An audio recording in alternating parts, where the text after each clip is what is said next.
Has the terrorist threat increased or decreased? Senator Kaine. The terrorist threat has decreased in some ways because bin Laden is dead. The terrorist threat has decreased in some ways because an Iranian nuclear weapons program has been stopped.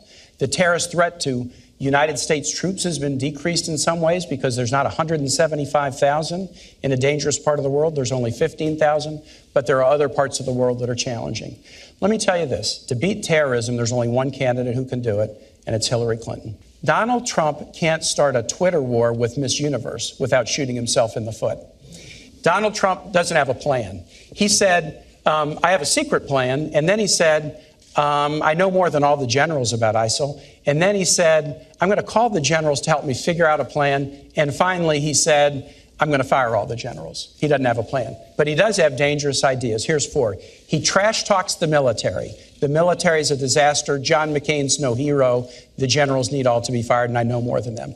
He wants to tear up alliances. NATO is obsolete and will only work together with Israel if they pay big league. Third, he loves dictators. He's got kind of a personal Mount Rushmore. Vladimir Putin, Kim Jong-un, Muammar Gaddafi, and Saddam Hussein. And last and most dangerously, Donald Trump believes that the world will be safer if more nations have nuclear weapons. Did you work on that one a long time? Because that had a lot of really creative lines in it. I can make it very clear to the American people.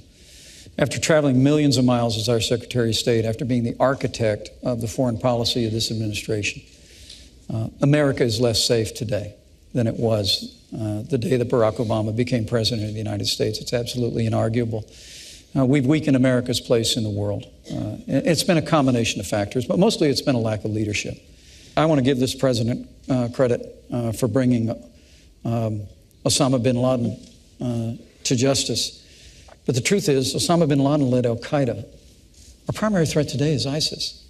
And because Hillary Clinton failed to renegotiate a status of forces agreement that would have allowed some American combat troops to remain in Iraq and secure the hard-fought gains the American soldier had won by 2009, ISIS was able to be literally conjured up out of the desert, and it's overrun vast areas that the American soldier had won in Operation Iraqi Freedom. And a reference to the Iranian deal that Hillary Clinton initiated, $150 billion stopping a to the nuclear radical weapons mullahs program without in Iran. Firing a shot. You didn't stop the nuclear weapons program. Yes, we did. You Even the Israeli military says it stopped. guaranteed that Iran will someday become a nuclear power because there's no limitations once the period of time of the treaty comes off. Governor Pence, Mr. Trump has proposed extreme vetting.